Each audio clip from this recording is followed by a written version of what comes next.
Whether you're looking for answers to specific life questions or seeking to become the best version of you possible, welcome to the Mental Breakdown and Psychreg podcast, where we offer insight, information, and strategies based upon research and years of practice as clinical psychologists.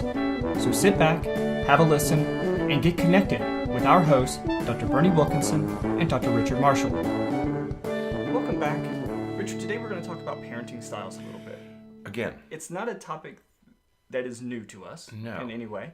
We talked about parenting styles before, but what I think is interesting about this, because this is from the Daily Mail, and it was just published last month in October 26th of this year. It introduces a new type of parenting style that we haven't heard before, and we thought we would talk about it a little bit. But just as we were getting ready to start recording, we were talking about how challenging it is that we keep having these new parenting styles emerging, and it's getting somewhat overwhelming. I mean, helicopter parenting, that makes sense because of the hovering, but we have a couple of new ones in this article that we had not heard of before. Correct. And so we thought we'd talk about it. Right, because the standard 4, and parents are always wondering, how strict should I be? Right. How structured should our house be? How much decision making? Right. And there are parents who are truly afraid to give their children any decision making because they're so terrified that they're going to make the wrong decision and get into trouble. So much of our parenting is based on fear of what might happen rather than what is best for children and for parents. So we're not just talking about what's good for kids, because if you get this right, parenting is a lot easier. Right. Okay. And so the 4 parenting styles traditionally that we teach in universities and we teach in child development, there are 4. 2 of them are pretty similar. Permissive parenting, which you let the child do everything. Obviously, that's not going to work. And neglectful parenting. Those are similar. And they're similar, and it's too much freedom, too much decision making. But the other 2 are worth discussing. Right. They're authoritarian and authoritative. Right. And again, these are 2 of the more traditional types of parenting. There's a sound from the computer there for you. There's 2 that are part of those traditional 4. The authoritarian, those are the parents I always refer to them as the because I said so parents. Authoritarian parents are the ones that are much more controlling, give the child very little decision making. It's sort of the I guess you could almost say the opposite of permissive parenting. That's right. It's at the other extreme. Right. They're over controlling, over dominating. Right. And it leads to problems. And the way I tell my students to remember is think of an authoritarian dictator. Right. Okay. Who it will be done this way.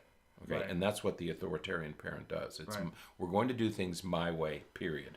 And we're going to do all things my way. Right. That's not a good way to raise children, especially teenagers, because you're going to get into these, you're going to begin to butt heads, you're going to get into power struggles, because we need to give, as we talked about in a previous podcast, we need to listen to our teenagers, we need to listen to their perspectives. And authoritarian parents tend to discount what kids are saying. It's flawed, you're wrong, you don't have enough experience, you don't have enough knowledge, is what the kids are hearing. You don't know what I'm going through. Right. I know what it is because I was a teenager too. And they don't allow the child to make his or her own decisions. Yeah. They're not allowed to have a voice or a perspective or an opinion. Right. Now, authoritative parenting has traditionally been considered the gold standard of parenting. That's the Goldilocks parenting. So you're giving the child some decision making, but you're also maintaining clear and consistent boundaries and expectations, and you're finding the balance between these 2 things. And it really fosters a healthy parent-child relationship. It fosters healthy development in the child. And so there's just a lot of good things that come from authoritative parenting. That's right. You have expectations, whether they're... It's all about education. Right. Athletic or academic or whatever it is. So you set high expectations, high but reasonable expectations. And you give the child the support they need to meet those expectations. And there are boundaries and limits and consequences for misdeeds. Okay? But they are reasonably applied and not bludgeoned. The children are not bludgeoned. They're reasonably applied. And typically, parents using an authoritative approach tend to rely more on collaborative problem solving rather than imposed solutions. Right. Now, then we get into the three newer ones. Now, we know helicopter parenting. We've talked about helicopter parenting a number of times. And so this is the hovering parent one. But I did a talk last week at a middle school, and the parents were a little bit confused about helicopter. I was surprised. They were a little bit confused about helicopter parenting. And they said, am I being a helicopter parent if I do this? How much is when do I know I'm being a helicopter parent? And I hadn't thought about that before. Yeah. And so the short answer is the helicopter parent is always making sure that the child succeeds. Right. Whatever problem you have, I am there to take care of it for you. Right. I will be around. I'll anticipate some problems, but I will solve all the other problems. So if you have a problem with a teacher, I'm aware of it, and I will come to your assistance. Right. It's not helping your children with homework. Right. It's not helping them complete an assignment. That's not helicopter parenting. Right. Helicopter parenting is being too close and rescuing your children to make sure that they always succeed. Right. The goal is success in every way, every time. Right. Yeah. And I'll take care of things that you aren't ready to take care of. Right. So the analogy is hovering over, looking at the path ahead so that you can make sure that the child is on a path to success all the time, at all times. Now, there's two in this article that we had not heard of before. Right. And one is called lawnmower parenting. And I love this one. I like the whole idea here of lawnmower parenting. It's interesting. Yeah. So this is a newer one. Right. And this is... It's, again, not too dissimilar from some of the things we're talking about in helicopter parenting, because the idea is the parent sort of, for lack of a better word, mows the track in front of the child. They clear the path. Yeah. Okay. They remove all the obstacles, all the potential, possible, likely obstacles that could get in the way of this child. Okay. So they clear the path. They mow it down so that the child has clear sailing without obstacles. Right. Right. Bad. Yeah. And the slight variation here, and again, we're splitting hairs a little bit. The slight variation here is what helicopter parents do. Helicopter parents are often reactive. That's right. So, if their child fails a test, the helicopter parent is calling the teacher and is doing, accusing the teacher and doing those kinds of things. Right. The lawnmower parent sort of makes sure that there's absolutely no way the child is going to fail the test. Right. And so that slight proactive versus reactive. That's right. And I think that's the big difference, is the helicopter parents are reacting to missteps. The lawnmower parents are doing away with the possibility of a misstep or a mistake. Right. And the final one is, I'm still wrapping my head around. It's new. It's a new name. Right. And it's sort of a new concept, and it's not well defined yet. Right. Okay. Yeah. We're still kind of struggling with what exactly. Yeah, they even say that more research is needed in this area. But this is called intentional or gentle parenting. Right. And the idea, it's not too dissimilar from authoritative parenting. Right. Very similar. That's the closest comparison. Right. Right. But it's much more. It really emphasizes the sort of the collaborative model between the parent and the child, working with the child to, for experiences and expectations. Right. The only problem, sticking point that I had with this intentional parenting is that they said that sometimes even authoritarian parents, authoritative parents. Will be too punitive, I think is the word that he used. Yeah.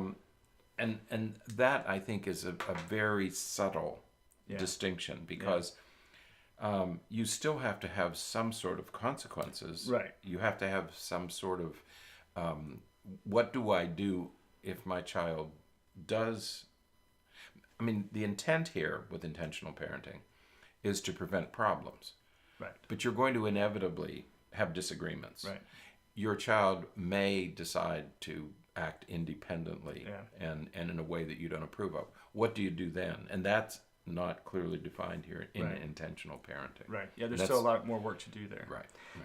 But I love the idea. But the idea is nice, but so what we're still kind of on the authoritative track. Right.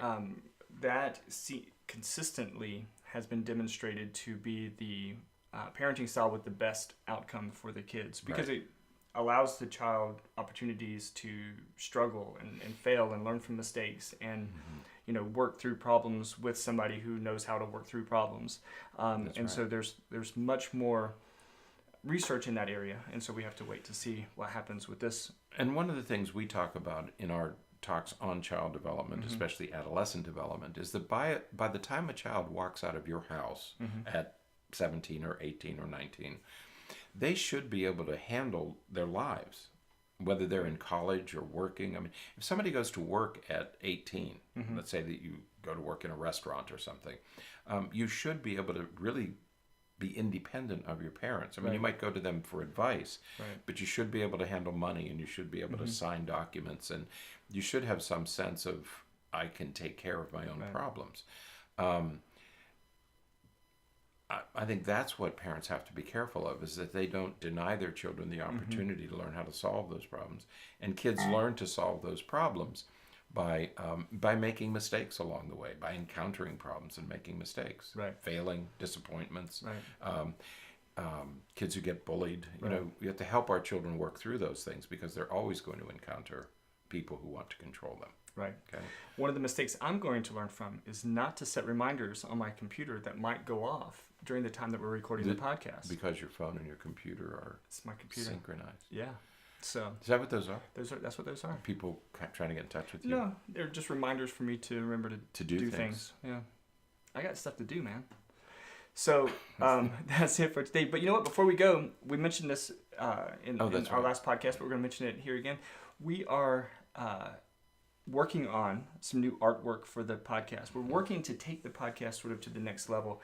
And one thing we didn't mention last time is we would love to hear from you. If you have suggestions or ideas or thoughts about what we can do to make this podcast better and to get you more of the information that you're really looking for, let us know. Write to us. There's lots of ways to get in touch with us, whether it's through YouTube or... They can send me a tweet. Not yet, but he's working on it. You know what Trump said about tweets? What? He said it's like having your own newspaper without the losses. Oh, see? That's true. I hadn't thought about it that way, but it does. It gives you this platform that you can publish whatever you want every day, and anytime you want. Yeah. Yeah. So we're working on new artwork. We're working on new music, lots of things like that. We are working to open publish. I don't know what the right word is. I'm lost on that word. A Patreon page, Patreon, Patreon.com page so that you can support us. Just because doing these podcasts and some of the other things that we want to do require a lot of time, a lot of mainly resources. They require time.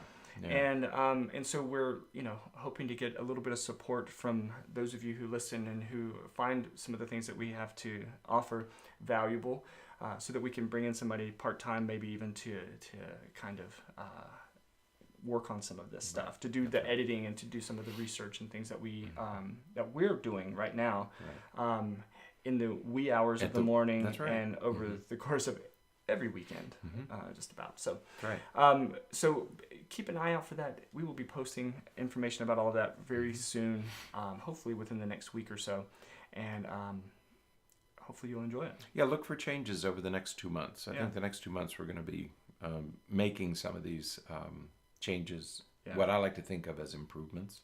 Yeah, I think they're important. I think it's going to bring another level of professionalism, right. and I think it's for everybody's enjoyment. Right.